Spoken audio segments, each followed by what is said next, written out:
Okay okay sir, thank you. এইটা এই বাইকটা যদি আমি ইনস্টলমেন্টে কিনি তাহলে কত ডিসকাউন্ট পাবো? গত সপ্তাহ অবধি আমাদের এখানে কোনো রকম ডিসকাউন্ট দেওয়া হচ্ছিল না, এই সপ্তাহতেও হচ্ছে না।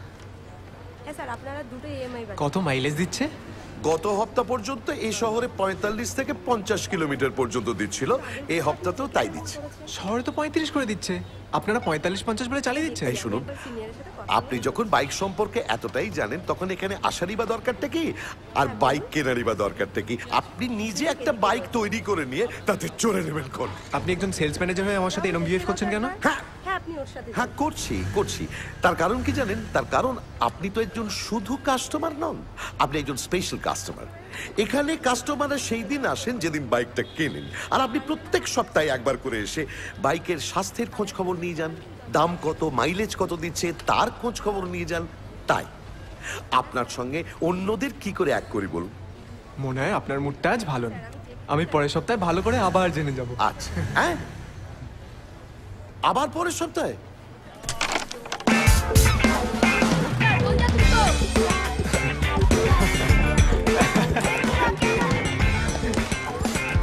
এই ঘটতো কি বল, দাঁড়া না, হবে না একটু কাউন্টারে দে তো। প্রকাশ, একটু চাবিটা দিবি রে, একটা চক্কর মেরে আসি। এই শট নাম ডাক পড়ে যাবে তো। একটা সোজা ফার্স্ট সার্ভিসিংটা হয়ে যাক, তারপর চালাবি। আমার বোনের বিয়ের কার্ড, সবার নাম লেখা আছে, আসতে হবে কিন্তু। আসবো ভাই। তো দেখে খেলতে কি হয় তোদের, ভালো করে খেল।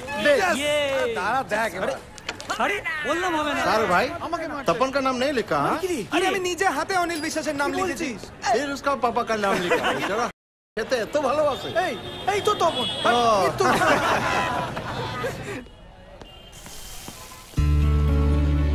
ওমা, মা কি রান্না করছে মা? যখন খাবি তখন দেখবি, শোন রান্না করছিস, চানে যা। ওই জানা যাবি তো, চলে যা, জল ভরা আছে। এই তুই যা তো। তুই যা। মা, ও মা, কি হলোটা কি?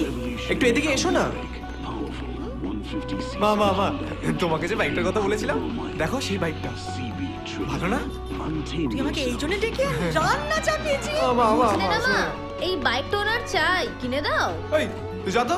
মা, ও মা শোনো না, আমাকে এই বাইকটা কিনে দাও না, আমার এই বাইকটাই চাই। কত দাম জানিস? টাকা কোথায়? না তুমি শোনো, আমি জানি না। আরে আজকালকার দিনে 1 টাকা থাকলে এই বাইকটা কিনা যায়। মা মাসে মাসে ইএমআই টাকাটা কে দেয়? ওদের বাবারা। ওরকম মূর্তিমানের মতো দাঁড়িয়ে না থেকে কাজ করো, নতুন জিনিসের কথা না ভেবে পুরোনোটা দেখভাল করো।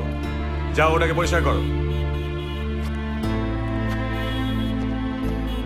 এক গ্লাস জল দেবে? আমাকে